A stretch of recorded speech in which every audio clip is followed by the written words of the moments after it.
Lorong-lorong kasus pembunuhan Vina di Cirebon 8 tahun silam satu persatu terbuka. Sejumlah saksi yang dihadirkan pada 2016 lalu mencabut keterangan di berita acara pemeriksaan terdahulu.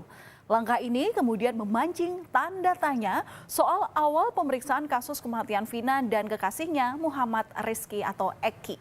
Dan nama Ibtu Rudiana, ayah Eki, kembali menjadi sorotan publik.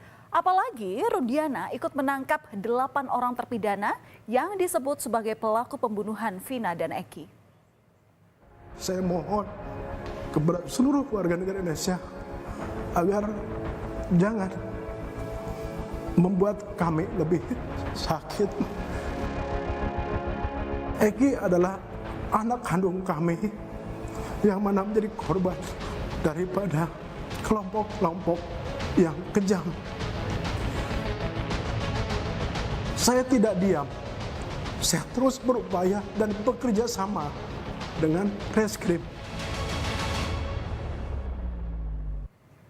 Kalau Anda ingat saudara, ini adalah visual kali pertama Ibtu Rudiana buka suara setelah 8 tahun kasus kematian putranya dan Vina kembali ramai diperbincangkan publik.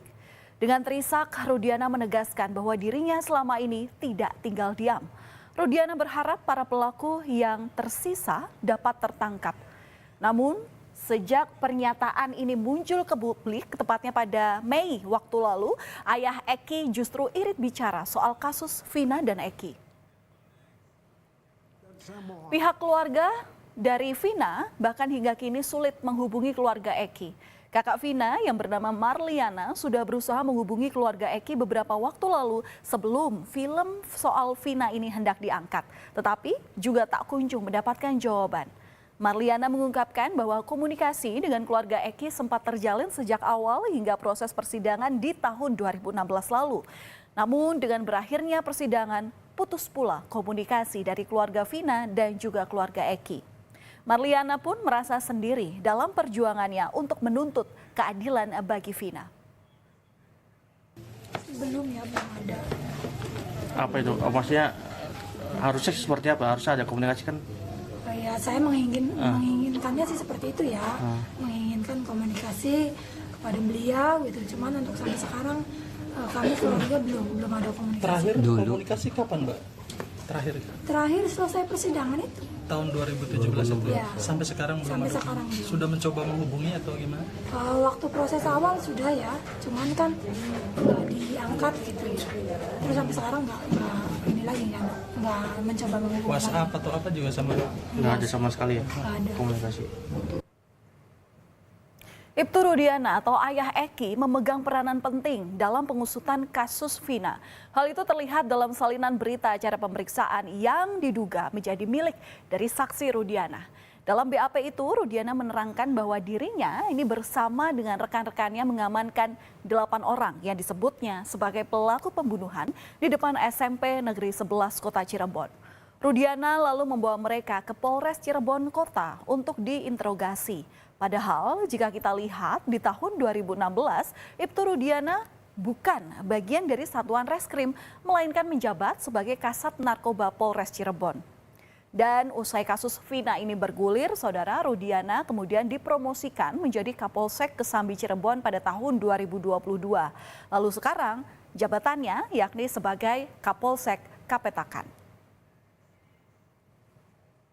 Sementara itu, teman Eki, Liga Akbar, mencabut beberapa poin dalam BAP yang saat itu tertulis di tahun 2016, yakni pernyataan soal ia bersama Eki dan Vina saat dikejar geng motor dan melihat keduanya dikejar serta dilempari batu oleh pelaku.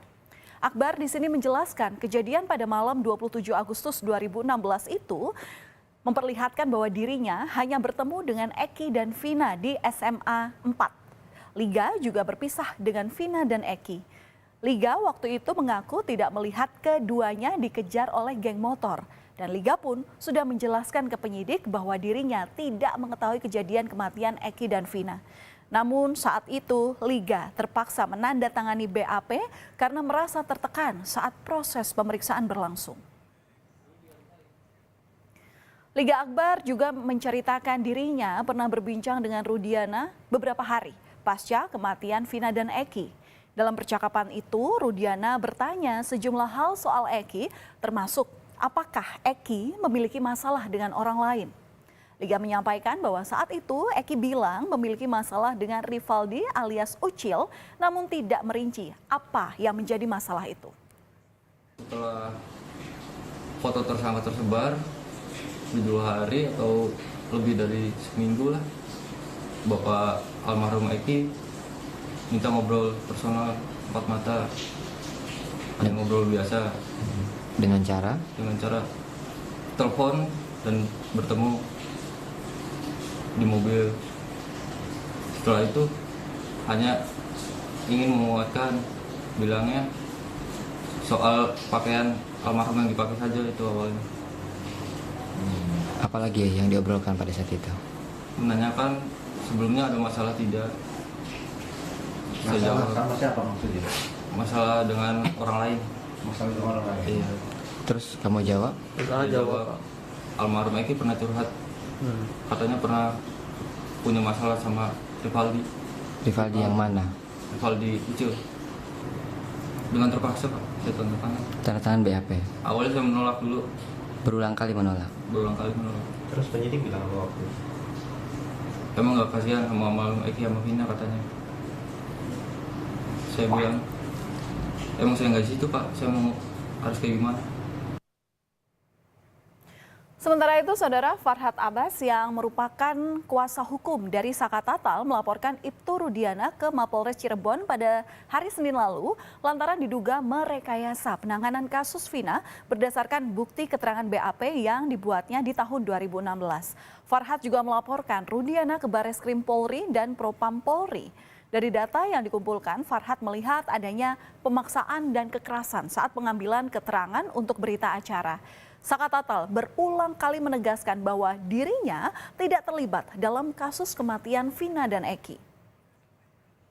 Yang kita laporkan membuat laporan palsu itu karena pelapor atau polisi pertama sebelum dilakukannya otopsi, dia sudah menyimpulkan bahwa ada luka tusukan atau sabetan benda tajam. Sementara yang kami ketahui itu bertentangan atau berbeda dengan hasil otopsi maupun visum awal. Nah, sehingga inilah yang kita melihat kaitan dari dicabutnya laporan BAP. Saudara, keberadaan Rudiana dalam kasus Vina dan Eki sangatlah janggal. Dari BAP yang beredar di publik, Rudiana ini bisa menyebutkan secara rinci kronologi pembunuhan Vina. Padahal Rudiana tidak berada di lokasi kejadian saat itu. Merasa curiga, Rudiana kemudian mencari informasi ke teman-teman anaknya. Ditambah lagi saat kejadian, Rudiana bukan bagian dari satuan reskrim, melainkan kasat narkoba. Akhirnya, Rudiana pun ikut diperiksa oleh Propam Mabes Polri. Dan Mabes Polri memastikan bahwa proses penyelidikan dan hingga penetapan 8 tersangka ini sudah sesuai prosedur, baik keterangan saksi-saksi dan juga alat bukti yang didapat oleh polisi. Itu saja terkait dengan semua yang terkait kasus ini, baik itu penyidik awal dari Laka Lantas, kemudian ada yang nangani di TKP awal, terus ada Ibtu Rudiana sebagai ayah korban, semuanya sudah diperiksa oleh Propam maupun dari Itwasum, dan sampai dengan saat ini semuanya sesuai dengan ketentuan.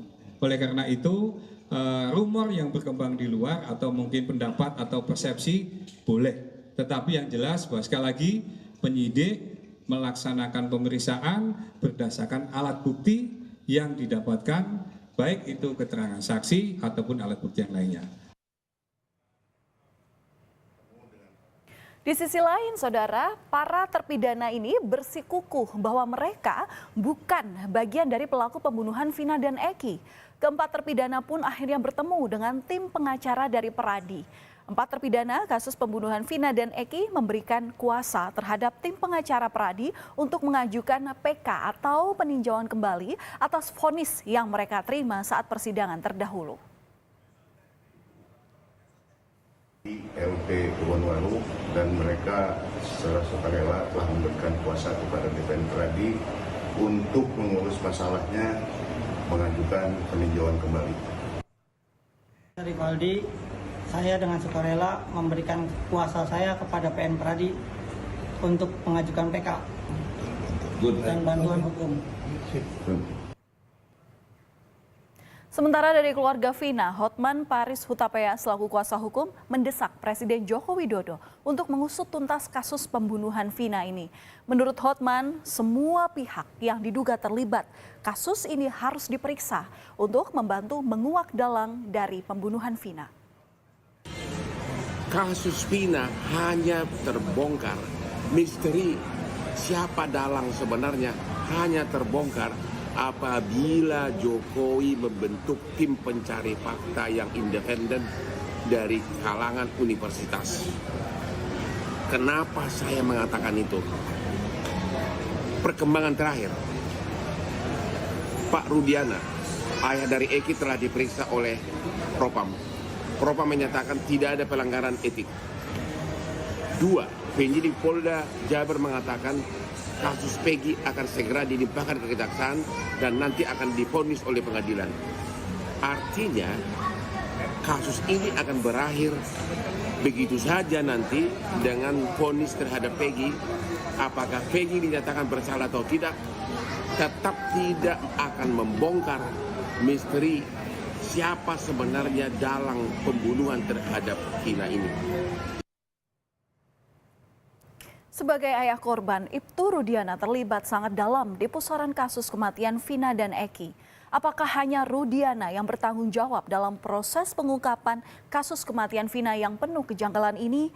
Dan mungkinkah Presiden Jokowi akan menerjunkan tim pencari fakta untuk mengusut kasus ini ke akar-akarnya?